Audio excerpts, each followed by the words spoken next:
5 p.m. and we are always very punctual. And today's session is going to be, I'm sure, very refreshing session, an extremely rejuvenating one for all of you out there, because it's going to be one where we're all to restore and reboot with some gentle yoga stretches and some breathing exercises. And this will not only help you to have a healthy mind, but a sound and healthy body as well. And all this will be conducted by none other than the internationally acclaimed yoga and wellness coach, Garima Bhandari herself, who is a much sought after public figure and influencer too. But before I introduce her, let me say a few words about Sipping Thoughts. Sipping Thoughts is a multi-platform media company founded by my good friends Sukirti Gupta and Meeta Gutgutia. We were set up with the tagline in mind, real women, real thoughts. We are a no judgment platform, and we hope to find or found a network of women for women. Please do follow us on Facebook, Instagram, YouTube, and our website as well. Coming down to our expert of the day, she is a very, very beautiful person, not just on the outside, but on the inside as well. I can say that because I have just had the pleasure of meeting her personally. She is Garima Bhandari, who is an internationally coveted public figure, an Ashtanga yoga practitioner, and an evangelist, a certified creative image expert, and a wellness and lifestyle mentor. But these, of course, are just a list of her skills. She has recently served on a panel of experts for the Ministry of Ayush in their first ever Digital Yoga Conclave 2020 to understand the way forward for yoga. She has also been awarded the 100 Most Influential Women in the World and Young Women Achiever Entrepreneur Award on different forums. She is a guest speaker and panelist across various media houses and publications like India Today, Aaj Tak, Fit Tak, Network 18, NewsX, Cosmopolitan, Grazia, Femina, Pioneer, to name just a few. And these, of course, are quite a few. But let's just get on with the session. And before we do, some do's and don'ts, or house rules as we call it. You will all, of course, be on mute, but because we want the session to be as interactive as possible, please do keep chatting with us and putting in your thoughts and questions in the chat box. We will try and get you to ask your own questions whenever possible. And please do try and keep the questions as relevant. And of course, do forgive any technical glitches because they are beyond our control at times. And beyond further ado, let me hand it over to Garima. Welcome, Garima. It's such a pleasure to finally have you with us.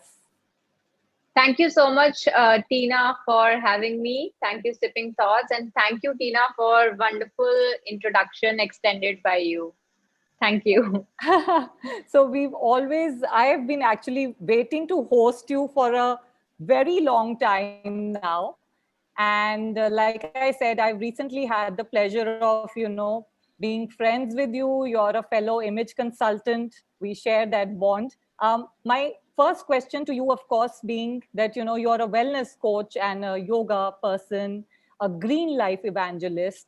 And the fact that you're, so down to earth, you're a wonderful person. So how do you kind of, and you have just so many things on your bio. Would you like to share a bit about your journey with us? Tell us how you got into yoga from image consulting, and basically how did you even get into influencing on Instagram? Once again, thank you, Tina. So my journey is very, very vivid, as you can see.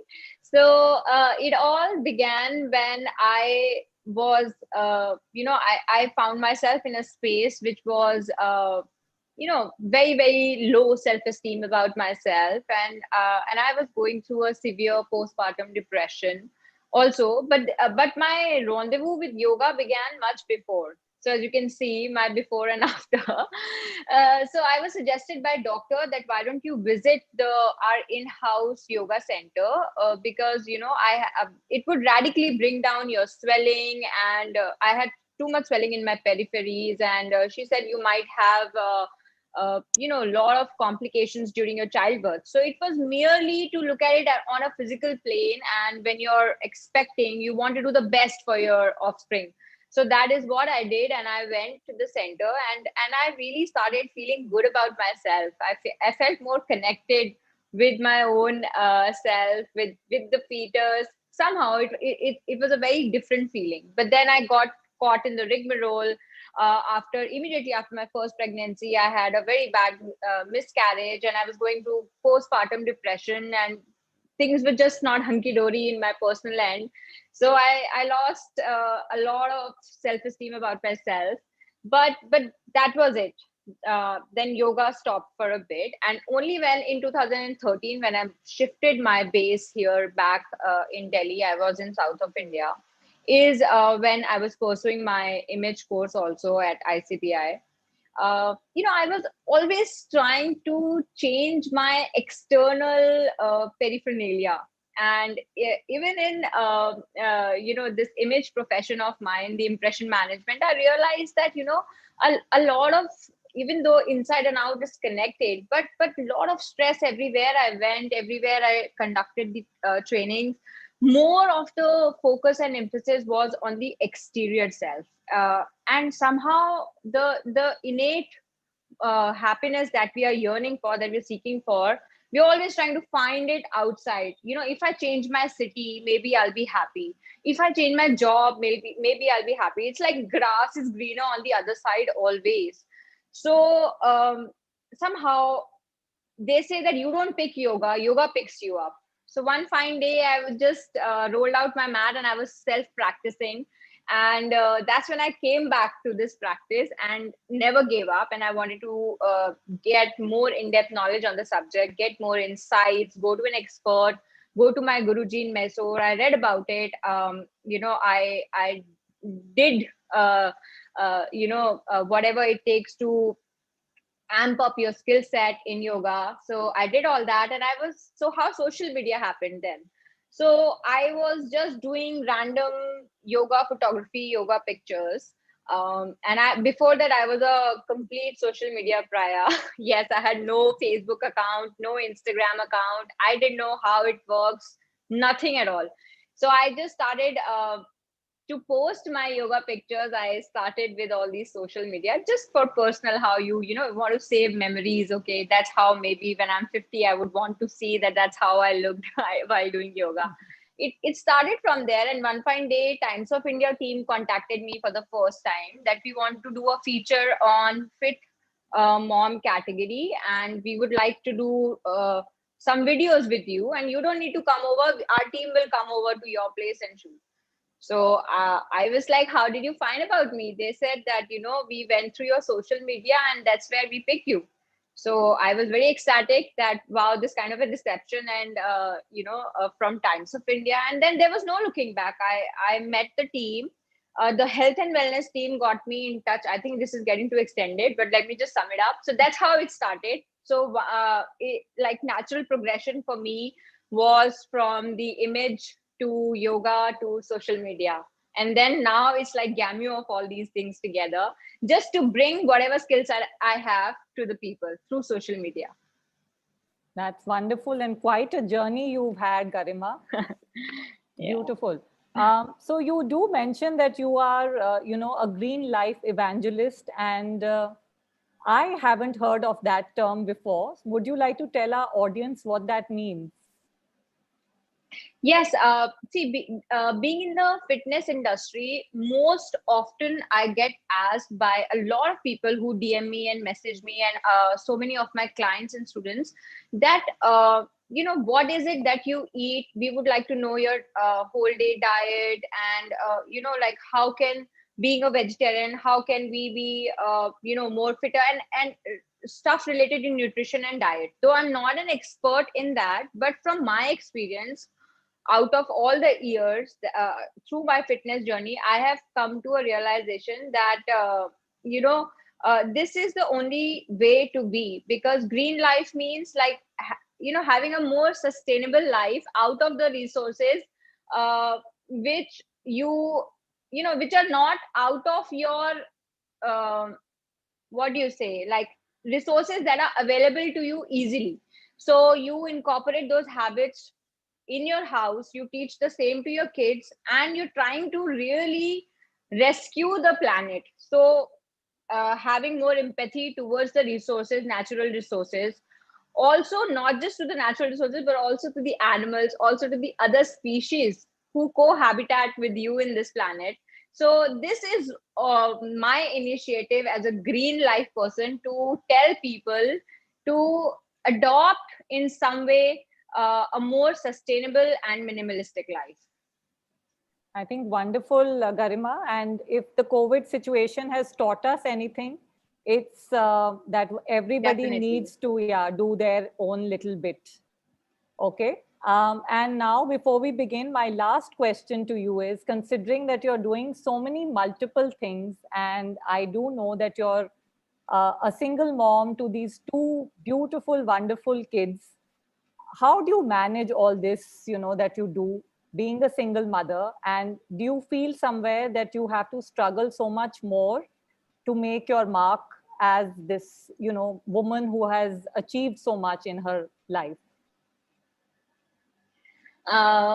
So they call a mom single mom or a single dad, but I know a lot of single parents. We have a community, but there's absolutely nothing about single about such parenthood, because you're doing double duty. You're always like you're always working, whether you're outside the home, so your mind is always like at home, like what are my kids up to. And I'm sure it is in every parent's case, irrespective whether they're single or a normal family.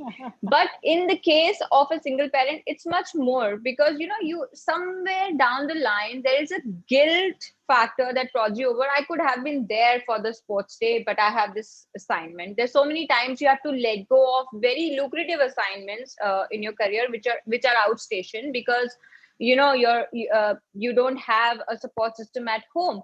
So these are some of the things that I feel are difficult. Other than that, I feel as parents we all develop those 10 magical arms, like the Durga arms, on their own. So it just happens, so many times I see myself doing so many things. I'm a doctor, I'm a driver, I'm a cook, I'm a clean, I'm a maid, I'm like everything. My daughter's exams are going on, so I have to, after this, I have to sit with her and assist her in her SST assignment. So it's like never ending. And I think it's the same for all mothers. I know so many mothers, they're like 24/7, it's a job. But with single parent, yes, you are the breadwinner. So you have to take out that exclusive time from being just a mom who is available for their children. So children also, in a way, get attuned and they understand that your work is also has to be in the forefront, and it's demanding. So so that way I feel that that's the only way it's different. Otherwise all mothers are exactly the same. I think somewhere in your journey as being a single mother and multitasking, your yoga and breathing exercises have helped calm you down. And so I would like you to share all those with our audience now as well. So let's Yes. start. Absolutely.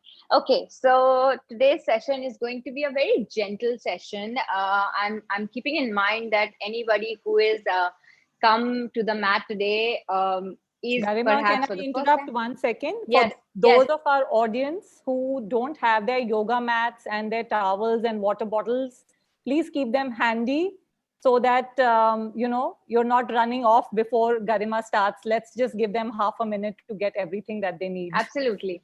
Yeah. And in the meanwhile, Garima, if you can just introduce what you're going to do today to the audience. Yeah. So as I was saying that today, yoga is basically actually, whether it is intense yoga, you're a seasoned practitioner, or you're a novice, I just want to dispel a myth about yoga that people, I find so often people saying that yoga is just meant for flexible people. So this is the biggest myth. Flexible person has absolutely no advantage in yoga. So similarly, a non-flexible person has no disadvantage in yoga. So it is meant for all. It has no biases. Every age, every weight person can do it, irrespective. Just keep in mind that whenever you practice, you have to be on an empty stomach. And Tina, you were mentioning water bottles. I completely always say that please don't sip water during your yoga practice, and immediately after also it's not recommended, because what we're trying to do in yoga practice is trying to generate the tapas or the heat in your body, and water does not go well with that. So don't sip water. If you have to sip, please sip it prior, but during the practice, just avoid sipping the water. And today's practice, as I said, is very, very restorative. The whole idea of doing these soothing stretches with some mindful breathing is to fortify your body and your mind both, and also detoxify. Most of the time, what happens is that in our everyday, we are breathing, but we are only using 30% of our lung capacity. But with yogic breathing, we actually learn how to use our lungs to its maximum capacity and make our defense mechanism more robust. So first things first, before we begin, I request everyone to sit in Sukhasana, easy asana, whichever asana they like. Sthiram Sukham Asanam, that is the first sutra of Patanjali Yoga, which simply translates into saying steady, comfortable, easy posture, something which you are able to easily and very affectionately to your body within your own range of motion. So sit in Sukhasana, keep your spine straight, arms relaxed on the knees. You can sit cross-legged, you can sit whichever way, just sit in easy pose. That's the whole intent, that first learn to sit on the floor. After you are comfortable in this kind of a position, I request you all to place your right hand with fingers a little bit open on your abdomen like this.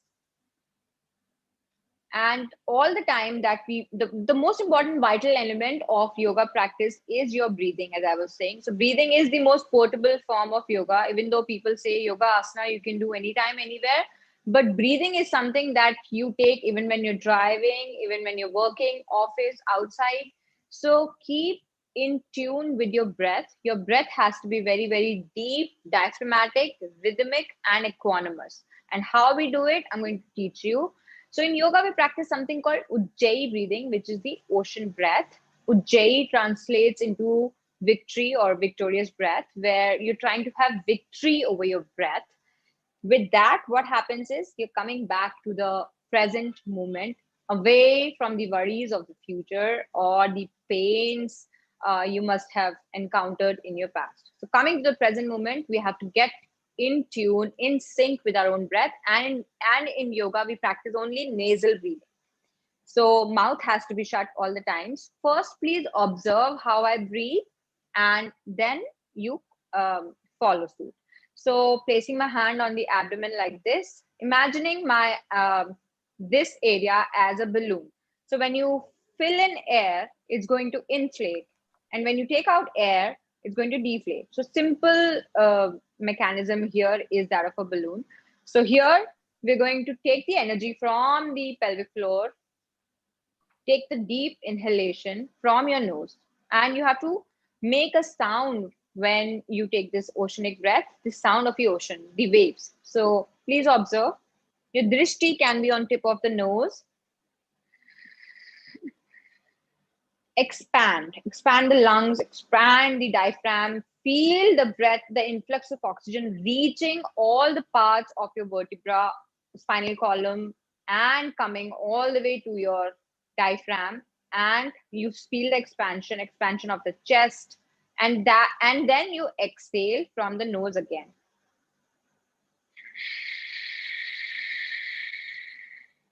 And when you exhale, you're contracting. automatically there's a contraction happening. Now, why we're placing this hand? Just to feel this expansion and contraction. And once we have mastered this art of breath, we don't need this hand here anymore. So we're going to do this 5 more times now. I'm not going to speak in between. I request you all to start with me. Place your right hand on your abdomen like this. Keep the integrity of the spinal column straight. Drishti, or the vision nasagra, which is the tip of the nose. Inhale. Exhale. Make the sound while breathing. Inhale. Exhale. Inhale. Exhale. 2 more times. Inhale. Exhale. Inhale, expand your chest. Exhale. Awesome job. So now that we kind of know that how we're going to breathe throughout, let's just start with some easy stretches from where we are sitting. So in this position, I request you to just drop your neck towards your left side like this. Take your left hand and try to just push it towards your left shoulder like this. Go to the right side. Honoring your own body's range of motion is very, very imperative in yoga practice. Don't get intimidated by others' practice or what others do, because it takes years of practice, patience, dharya, abhyas, as I say, to master any yoga pose. You don't have to enter a yoga pose. Let your body enter the pose on its own when it's ready. Placing the left hand behind like this, keeping the spine straight. Do not drop your spine like this. We have a tendency to collapse the spine like this. So keeping the spine straight, placing the hand at the back wherever it goes, and the right hand coming on the outer side of the left knee like this, and drishti, or the vision, goes over my left shoulder. And we're staying here for 5 long breaths.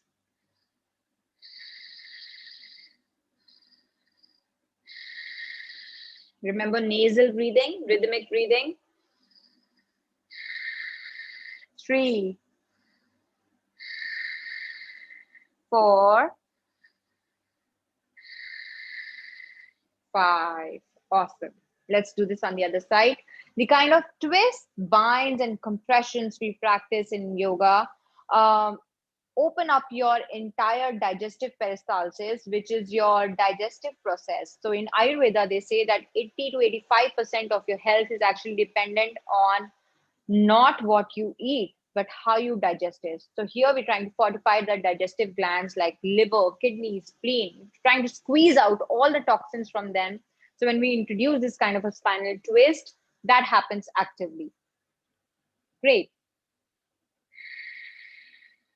This time the left hand is on the outer edge of the right knee and vision centered over my right shoulder. 3, feel the activation in the entire spinal column, digestive glands. 4, and last one. 5, exhale and come forward. Easy.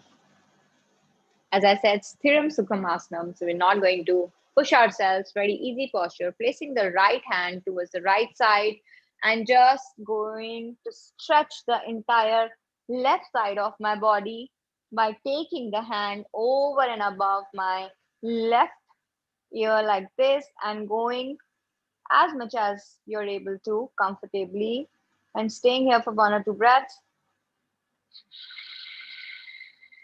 Nasal breathing. Awesome. Let's do this other side.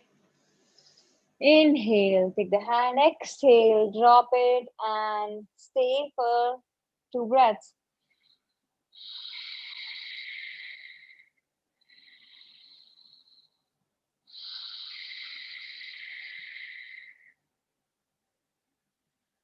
Wonderful. Let's lie down on the mat.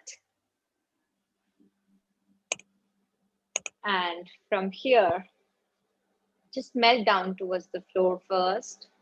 Connect yourself to your mat, to your own self. Bring yourself to the present moment.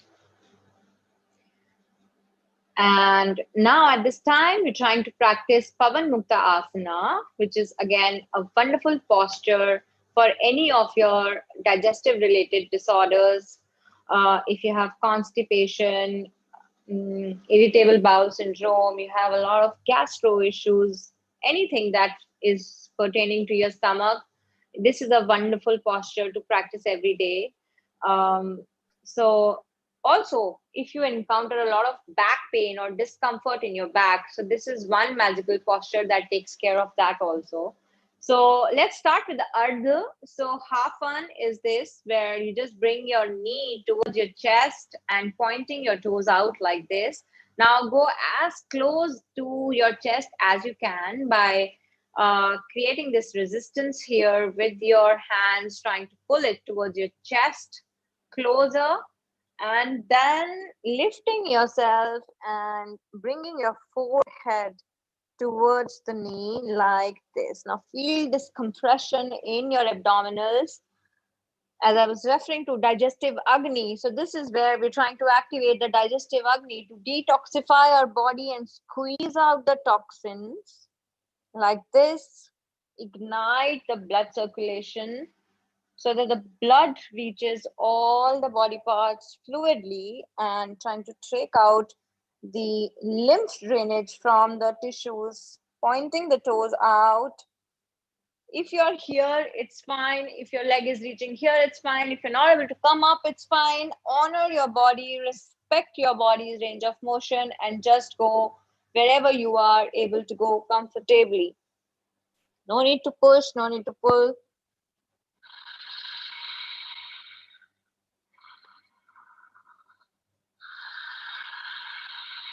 Long, equanimous breath. Listen to the sound of your own breath so that you're here, your concentration is here, your focus is here, your mind is not fluctuating. As we all know, we have a monkey mind. It one moment it's here, the other moment it's somewhere else. So your breath is going to bring it back for you. And now we're ready to try the full expression of the posture. So for that, first fold both the knees at 90-degree like this, and then pointing the toes out. Try to engage your bandha, which is Uddiyana bandha. I'm not going to get deeper into it, but try to draw your navel towards your spine so that your abdominals are engaged, and that the bandha, the abdominal lock, is intact here to fire up your digestive glands. And now give yourself a warm, tight hug like this by crossing your hands like this and touching your forehead to the knees only if possible. Pavan Mukta Asana, wind releasing pose, excellent posture for digestion and for lower back pain issues. Also for people who are trying to melt down their belly fat, this is an excellent option for them. Now I encourage you to stay in this posture for 3 to 4 breaths.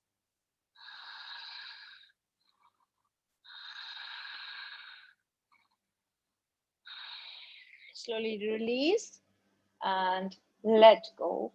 Come back and return to the center. This time, extend your arms, both the sides like this. And now you're going to take your left leg, fold it like this, and then drop it outer side of your right leg like this. So you're trying to introduce this twist in your leg here. Yeah, like this on the floor. And now your vision, if your left leg is dropped to the right side, so your vision is going to be on the left arm, the opposite side, and feel the stretch in your entire body on the left side, and try to not lift your shoulder up like this. Your shoulders will be both stacked nicely on the ground here. And after 2 breaths, first return to the center, and this time we're going to drop the right leg on to the left side like this, and just keeping the vision towards the right hand fingertips here. 2 breaths.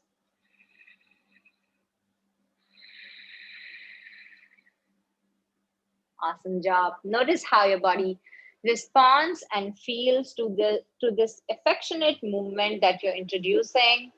And then from here, we're going to practice another posture, which is called the Matsya Kridasana. As I said, today is this mind body integrated practice. We're only doing soothing stretches. So Matsya Kridasana, or the flapping fish pose, is an excellent posture for people who have long desk hours or extended digital time, especially during the lockdown.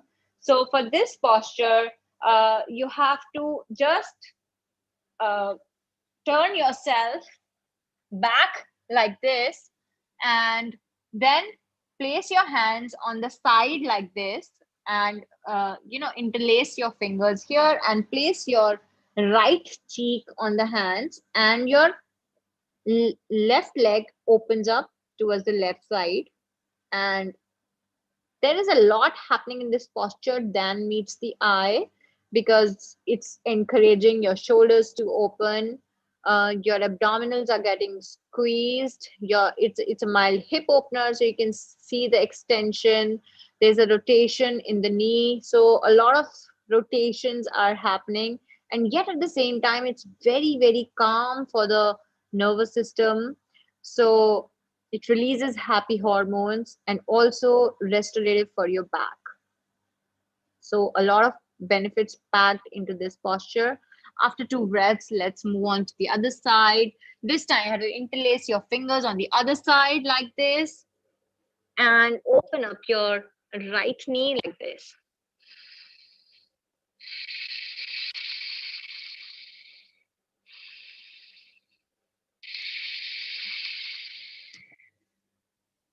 Awesome job. Once again, come back to the center. I'm going to make you do a lot of your back work, because it's actually a saying in yoga that you're going to live as long as your spine is fine or your spine is healthy. So you're going to try to fortify, even if you have little time every day, 20 minutes, 15 minutes, we have to every day stretch our spine and keep the spinal health our utmost priority. Great. So now from here, I'm going to be placing my hands just next to my rib cage here, like this. And the elbows are also not going to be open like this. They're stacked nicely like this. Shoulders are lifted and toes are pointing out. And then from here, just lift yourself up like this. You can place, if you're a beginner, you can place your forearms like this, on the mat like this, and then you lift your upper back. But if you feel comfortable and you have been practicing yoga for a while, then I request you to go into an upper dog. Now the common mistake here is to take your arms, shoulders like this, and draw it like this, scooping it near your ears. Whereas this is closing your chest, this is putting a lot of pressure on your entire lumbar. So what you have to do is you have to avoid this and open your heart chakra instead. Open the anahata and open the shoulders, open the chest, breathe into the chest, breathe into the spine, and inhale. And as I said, if you're a beginner, I encourage you to stay here on your forearms or much lower like this. Respect your body and just stay for 5 breaths. Drishti on the tip of the nose.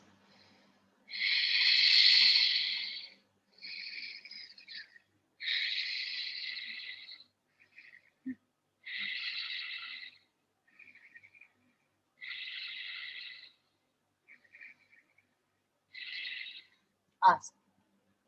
Come back. And we're going to do one more back bend before we move into Balasana. And first, come back to your center like this. And then just raise your upper body and the legs together like this in Shalabhasana or Lucas pose. If you are comfortable in this kind of a motion, then you can interlace your fingers and open your chest more. But if you feel the need and you're a beginner, then you can even place both the legs on the floor or take one leg up. You can keep the hands on the floor, whichever way feels really comfortable. I'm trying to give you all the beginner, intermediate, and advanced versions. So just go like this, open up your heart, feel the compression in your lower back, squeeze your glutes together, engage the quads. There's a reciprocal inhibition that happens in your body where one side of the muscle is engaged and the other side of the muscle is relaxing. So here you're trying to really engage the entire back spinal column by pointing the legs out. Your legs are engaged. Make sure that the legs are absolutely straight and the knees are not bent. The whole purpose of doing this asana is keep the legs straight and engaged. Open the chest, and after 5 breaths, just drop down. Relax. Rest is very, very important. Good job, guys. If you've come so far, awesome. Pat yourself on the back. You're doing an awesome job. And then from here, slowly slide and come to this nice downward dog position. Sorry, nice tabletop position. This is not a downward dog position. So in tabletop position, your knees are stacked directly under your hips. Your toes are pointing out. Your palms are stacked right under your shoulders. Your fingers are wide open and all the 4 parts are pressing to the floor, pushing and pressing. So from here, now we're going to take an inhale, open the chest, drop the spine, inhale, open the chest to the sky. Exhale, chin to your chest. We're going to continue. Inhale, open the chest. Exhale. Once again, spinal work. Inhale, exhale. Last one, inhale and exhale.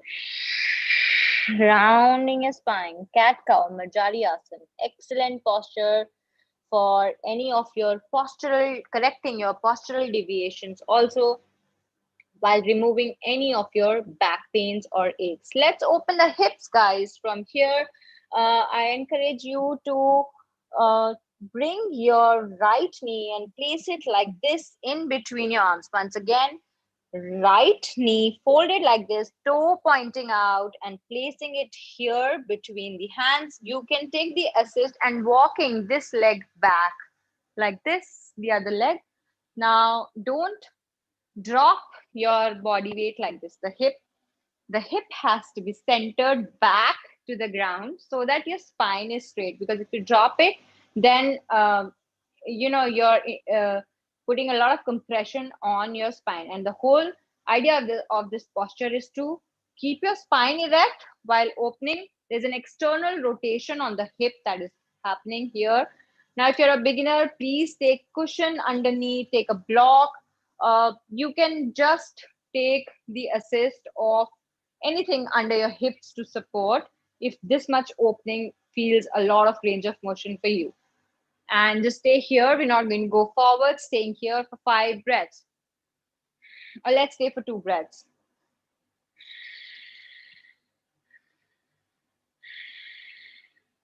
Awesome job. Coming back to the tabletop position. From here, we're going to now drop the right knee in between the hands while sliding that.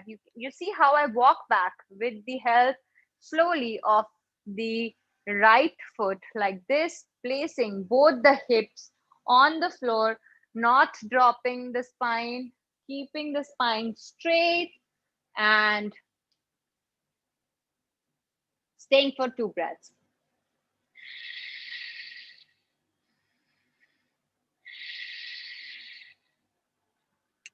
Great job. Rest, as I said, is very, very important. So let's move on to Balasana. From here, we're just sliding the hip bones or the sit bones on the heels like this, gently. Once again, if this is difficult for you guys, please listen to your body. Place a cushion here, place a bolster. pillow, whatever works for you. And now please focus on how I move forward. Now I want you guys to open up your knees like this first. This way, the knees are open, firmly placing the sit bones on the heels like this. And now, when we go forward, the tendency is to round your spine and go forward like this. Now, once again, you're going to really have a lot of discomfort in your spine if you do that. So here we are going to practice the tilt. So I spoke about the bandha, the abdominal lock. So now you have to first actively draw your navel towards your spine, in and up, in and up. This is the lock, which I cannot show you. You have to feel it, do it yourself. So navel towards your spine, first in and then up. This is your abdominal lock. And then from the hip crease, going forward from the hip crease, folding forward like this. Once again, you see the spine in straight line instead of rounding. Now your core is tucked. So you're moving from your hip crease forward, forward, and then in the front also you can place a block, a cushion, anything that you like. If your range of motion is still here, the idea is to go down in a straight spine. So if your spine stops here and if you have a abdomen that is restricting you to go down further, just stop here, place your head here on the pillow. Slowly with practice, reduce the distance, and then one day you will be able to go down without any assist of any prop like this. Forehead on the floor, staying for 5 breaths. The most restorative posture of yoga is this balasana, which everyone should practice every day, even before sleeping and even after you wake up.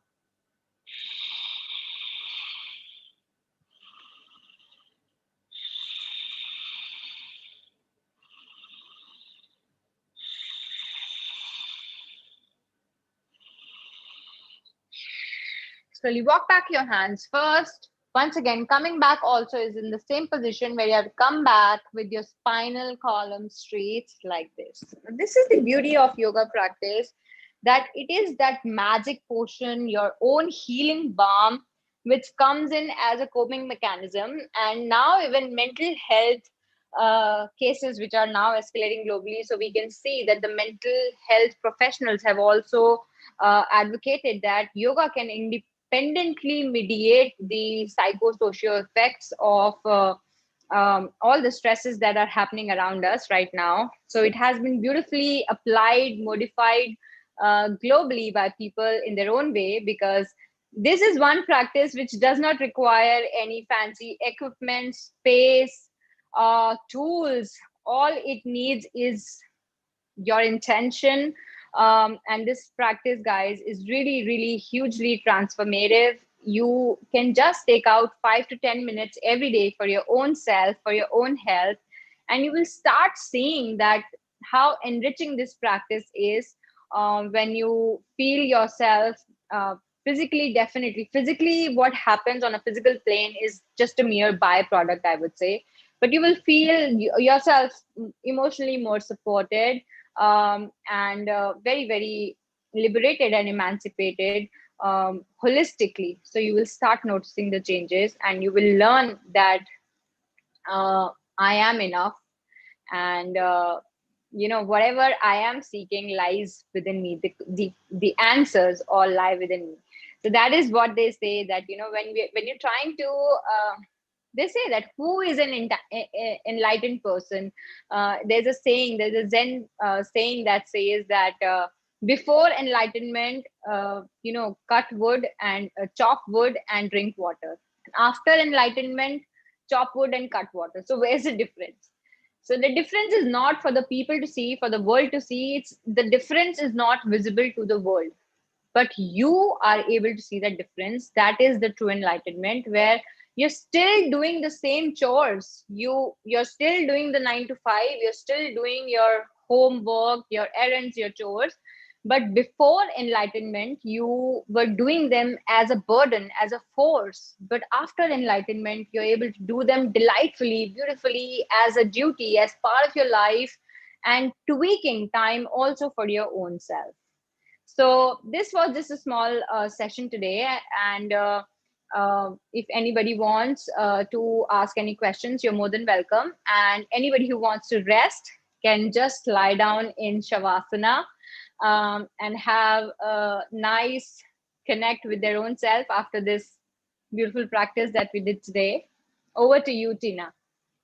Thank you so much, Garima. And I think, like you mentioned, one doesn't need to be flexible to be able to do these. And I realized that with you today, because I'm extremely inflexible. But after watching you, I feel that I might be able to attempt some of these.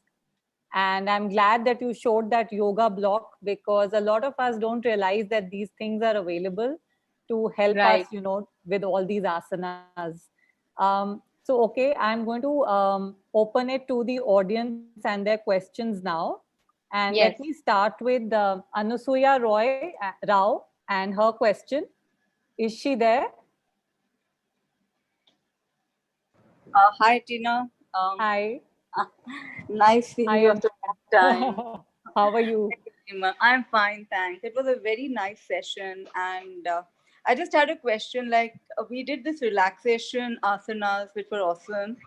But what should be the gap if one needs to do after lunch? Because pavan muktasan and all this are more useful, I guess, for the digestive system. Wanted to know the gap between lunch and what time, how much gap should be there? Hi, thank you for your question, and I'm so happy you liked this session today. So, ideally, the time gap between your yoga practice and your last meal should be 2 to 3 hours. So, that is the ideal time. So, that's why they say that what is the best time to practice? So, there is no best time, but if you feel that your stomach is empty and you haven't had any meal from 2 to 3 hours, that is the best time. But if you can wake up and do your practice first thing in the morning, that is a wonderful time. A, because you're completely fasting, you had your last meal, your dinner time, which was definitely 8 hours prior. Secondly, there are no external distractions. So early morning is a good time. But as I said, that yoga practice can be beautifully incorporated and tweaked in your everyday regime. So anytime when you've not had your last meal for 2 to 3 hours. Thank you. But just a question, people, I've heard varying aspects to it. Like you said, the first thing in the morning. But is it okay to do it? Because these can stretch up to an hour if you are doing the repetitions. So still, you would recommend to do it on empty stomach and not take even a fruit and do it? No, absolutely not. It disrupts with the practice. You're supposed to completely have nothing before your yoga practice and you will survive. I survived 3 hours of practice on an empty stomach, so you will definitely survive. Okay, thank you so much. You're Thanks. welcome. Okay, so there's a question from, there's no name and it just says Galaxy A30. Is she there or otherwise, Garima, I'm going to ask this on her behalf. What was your age when you started doing yoga? What was my age when I started? So I see properly. I'm doing yoga since 2015, I think. So you Okay. can say that I'm 37 right now. So that is like almost 6, 7 years back. A lifetime. Yeah. Okay. All right. So the next one up is Jyoti's question to you. Jyoti.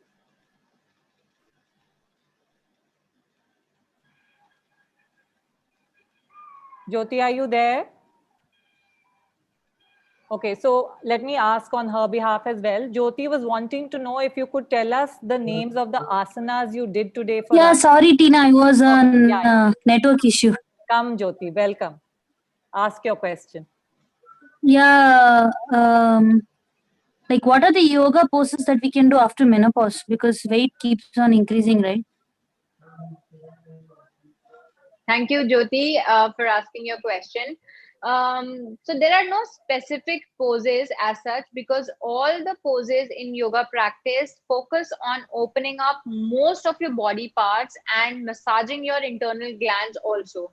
So you can practice some of these sun salutations, sun salutations A, sun salutations B, and some standing restorative asanas, side stretches, Kati Chakrasana, Trikonasana is excellent during that time if you are able to do these kind of asanas. Sitting, you can practice Gaumukhasana, uh, Balasana, Shashangasana, Adho so many postures. Sarvangasana is excellent during that time. Sarvangasana, I request you to stay for at least 15 to 16 breaths. In other asanas, I say 4 to 5 breaths. But if you do Sarvangasana and the transition from Sarvangasana to Halasana, so these two asanas, you should intend staying for 10 to 15 breaths at least. This will help you. Okay, great. Pooja Kamath is next. Pooja, would you like to ask your question? Yeah. Hi, Garima. Thanks for the session. I just want to My know, pleasure. I do practice yoga myself. So whether yoga poses are more beneficial if we can practice it in that one pose for a longer time of breaths, or if we need to do repetitions. No, you never have to do a repetition. This way you will injure yourself. I really never ever say that you have to repeat the posture. You have to stay in the posture for your body to open up and understand.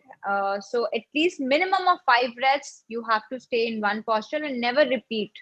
Like today you did one posture, so that is enough. Unless there is a vinyasa, which is like a transition between when you become an advanced practitioner, there's a vinyasa from one asana to another, which is like a breather for the practitioner because you're practicing for 2 hours, 3 hours. So you get that breather time between them. Otherwise, for your everyday practice, you never repeat any one particular asana other than sun salutation, which you do 5, 6, 7, like that. All right. And with that, Geetika is next up for her question. Thanks so much, Tina. Garima, I just want to say that this was a brilliant session. I missed the beginning, it's sad, but I really enjoyed whatever I saw. Quick question is Thank you so much. Doing balasana while going forward and down, keeping your spine straight, my hips tend to come up a little. They don't stick to the ankles as they should. The hamstrings are good enough, but either the thighs are big or I don't know what the reason is. For that, you have this as an answer. Most of the time when I'm taking a class, I tell the students to place it underneath the hips. This will definitely assist you. You can place even 2 of these underneath your hips. And when you start coming down forward in a straight line, so even if I come forward just this much, it's fine. The idea is not to have a contact with the floor. The idea is to keep and stretch and elongate and lengthen the spine. That's what we are doing here. Right. So we come forward like this. So even if the hips are raising, they're still supported with this cushion underneath. So don't worry about that. Lovely. Thank you so much. Brilliant. You're welcome. Thank you. Thank you. Okay. Jasmine Kumar's question is next, Garima. Okay. Yes. Hi, Garima. Thank you so much for the wonderful session. Thank you for joining. Yeah, I'll have to recheck it. I missed a somewhat starting of the session, but I'll watch it. My question is like, what kind of asanas we can do for balancing acidity? So because yeah, please ask. Yeah, because I'm working shifts, so it's really my stomach is in a bad condition. So I face acidity issues, and I really want to balance it, but I don't know what kind of asanas I can perform. I mean, do to balance it out. Okay, so we did couple of asanas today, like pavan mukta asana. Even this, this seated spinal twist is, you can do this while sitting on your office desk also. When you take a break, just do this kind of a spinal twist. When you're lying down on your bed, you can do that pavan mukta asana, which I taught today in the session. Even balasana is excellent to release any kind of acidity or bloating that you're encountering. And apart from that, if you can start to practice 3 to 4 Surya Namaskar every day, that is going to also take care of that. And pranayama is very important. People do asanas, asana-centric practice without realizing that asana is a very minuscule part of yoga practice. Asana is not going to help you unless you infuse and sync it with the breath. So I started the session with the breathing, Ujjayi Pranayama. So you must go back and visit that how you can infuse the breath. Only and only your breath work will take care of your acidity. Perfect. So please, any asana that you practice, just practice with the right breathing. Okay, and Mitasha is on next. Yeah. Yeah, hello. Hi, Mitasha. Hi. I just want to ask that when we go in Shavasana or for any pose, like when we lay down on the floor, it is told that we should like turn around and come back for in sitting position. Then why we do Naukasan? Like when we doing Naukasan, we come, we straighten our spine straight forward and come up. So is it good for our back? What is Naukasan? I'm sorry, I'm not aware. Are you referring to Navasan, the boat pose? Sorry, I can't hear you. Repeat it, please. Can you hear me? Yes, now it's okay. Yeah. Hello? Yeah, it's okay now. Your voice is barely visible to audible to me. Yeah, she is actually asking about the boat pose only. She was referring to that. So definitely it is recommended that when you come out of the Shavasana, you turn yourself back and you come up. And in Navasana, if I may just take a minute to show you, the most common error what people once again do is dropping and collapsing their spine like this and holding themselves like this.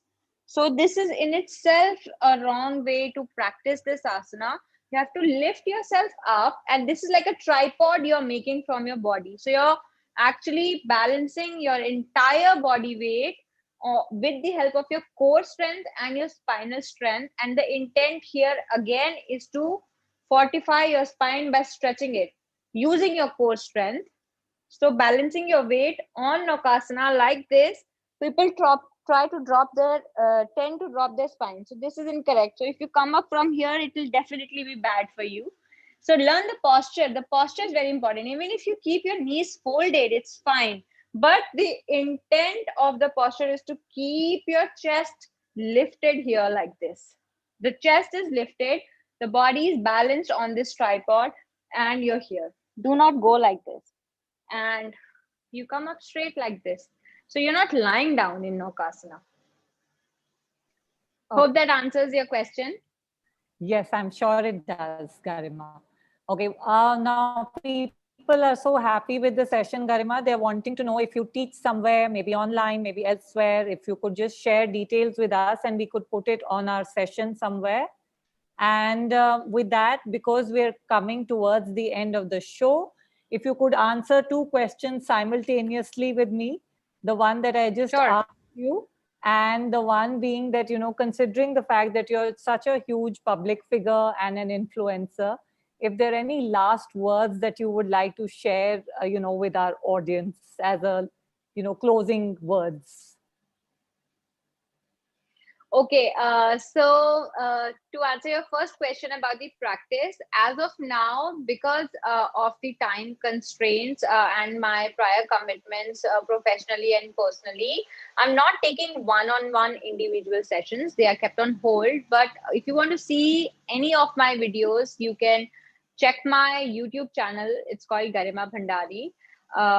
I have uploaded a lot of videos there. You can find me there, and you can follow me on my Instagram, Garima Bhandari Official. DM me if you have any particular query or if you want to ask something in particular only about yoga to me. You can always DM me. I'm very good at replying. And follow me on Facebook. My page is called Garima Bhandari. And I keep doing a lot of live interactions on and off, also on my YouTube and my Instagram. So right now I'm not taking individual consultations, but you can click on my website garimabhandari.com and fill in the form. In case whenever I'm open, I'll reply to everyone personally. Super. And any last words that you would like to share with our audience? Okay, last word. Since I am a huge fan of Kabir Das ji, so I would just, refer to one of his quote. I have grown up listening to his quotes and imbibing and learning from him a lot.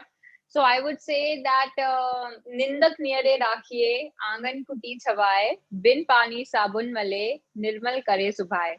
So the meaning of this is, the little meaning is that Nindak is somebody who criticizes you, who disparages you, who belittles you. So us tarah ke person ko, somebody like that, you should always keep near you, because or make a home for him, an outhouse inside your own complex, because that is a person who is actually making you nirmal and komal, as in, like, he's polishing you without any sabun or without any external thing, because what he's pointing out, you're definitely going to work on those areas first. Imagine 1,000 people telling you that this is nice, this is nice, this is nice, but that one or two set of people who tell you that this is not nice about you, you're this, you're that. So you're always trying to constantly work on those areas first. So I feel that don't get discouraged by anyone, or even a smallest failure is coming as an experience in your life. I have encountered everything in my life, right from people discouraging me, opinionated people who make you feel small about yourself, or I have also seen failures very closely. But the only thing that I kept inside myself was the fire in me. I never let that down. I had an option to wallow in self-pity and cry, but I chose the latter. I chose to move forward and not bother about these little twists and bends and turns that come on your way of your goal. So keep up the good work. Thank you so much, Garima. You're an inspiration to many, and this truly has been refreshing and rejuvenating for all of us today. Thank you so much. And thank you for having me, Tina. You're a wonderful host. Thank you for being there. And thank you, Sipping Thoughts, for this wonderful forum where we all can come together and have this kind of a insightful discussion. Thank you for having me. A very good evening to all of you. Looking forward to the next time. Bye-bye for now. Bye.